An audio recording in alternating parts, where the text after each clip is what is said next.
Okay, so one of the objectives is to explain that the vast array of natural and synthetic organic compounds occurs due to the ability of carbon to form families of similar compounds, chains, and rings. So that is one of the objectives in C2 triple science.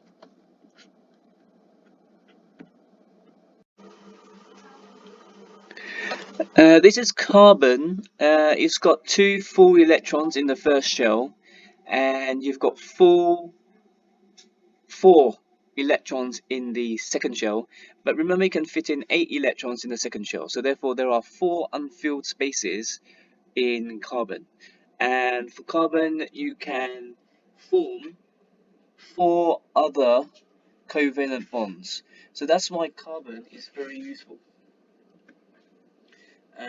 Carbon contains 4 electrons in its outer shell, therefore it can form 4 covalent bonds with other atoms or molecules. The simplest organic carbon molecule is methane CH4, in which 4 hydrogen atoms bind to the carbon atom. So have a look at the diagram on the left hand side. So you've got carbon, and remember you've got 4 extra electrons, and because hydrogen has 1 electron in its outer shell, 1 electron can share with the carbon, and uh, there is sharing going on here. So there is sharing going on between the extra electron in the hydrogen going into the carbon. However, structures that are more complex are made using carbon. Any of the hydrogen atoms can be replaced with another carbon atom covalently bonded to the first carbon atom. In this way, long and branching chains of carbon compounds can be made. So if you look at this diagram, this figure, can you see that here you've got 4 arms? So 1, 2, 3, 4, because you know that it's in Greek 4, it's got 4 spaces. So these 4 arms represents the bonding extra space that the carbon can have. Therefore it can be joined. So this carbon atom here is joined with 3 hydrogens and 1 carbon, and then this carbon atom, the second carbon from the left, is joined with hydrogen, carbon, hydrogen, and carbon. And can you see that fills all the way to the right hand side? And here this double line means that it is a double bond. I'll tell you what a double bond is later on. Glucose, a sugar, has a ring of carbon atoms and 1 oxygen atom. So there is this ring here. So carbon can form rings. It's a sugar with a ring of carbon atoms and 1 oxygen atom. So this ring here, C, C, C, C, C, and O. So this is this ring. The carbon atoms may bond with atoms of other elements such as nitrogen, oxygen, and phosphorus. This is in figure 2b, so this one here. The molecules may also form rings, which themselves can link with other rings. This diversity of molecular forms accounts for the diversity of functions of the biological macromolecules and is based on a large degree on the ability of carbon to form multiple bonds. So if we look at here, so the single bond is here. Single bond is where you have 2 electrons shared between them. A double bond is where you have 4 electrons and you have 2 pairs. 2 pairs of electrons shared between 2 carbon atoms.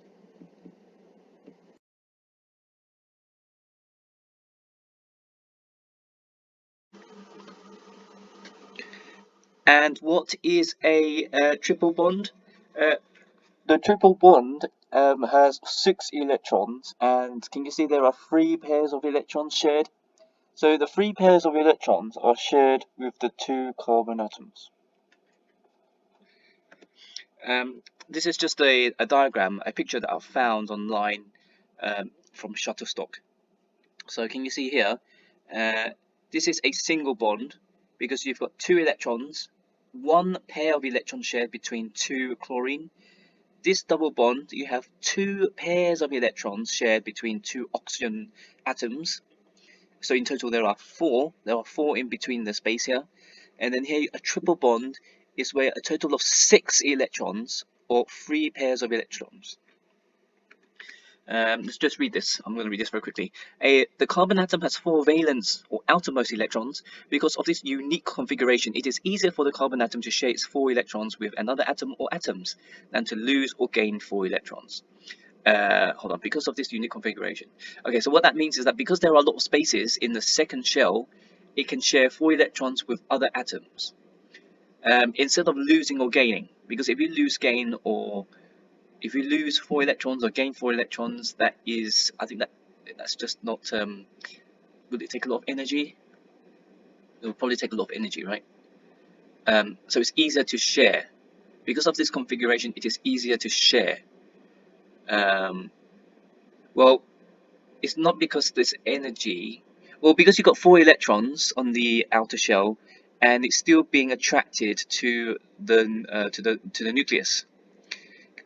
If you compare 1 electron in this outer shell, it is lonely, right?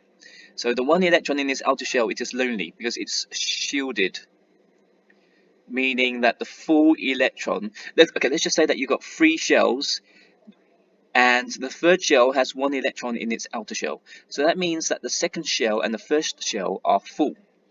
And because they are full, they're closer to the nucleus. That single electron will be far away from the nucleus, and so therefore it is lonely, and so it is easier. So it is easily lost because the attraction it is not as great.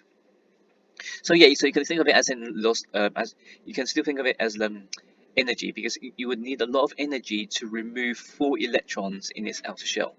Okay, let's carry on. Because each carbon is identical, they all have 4 valence electrons, so they can easily bond with other carbon atoms to form long chains or rings. In the exam, you are expected to state this, I think.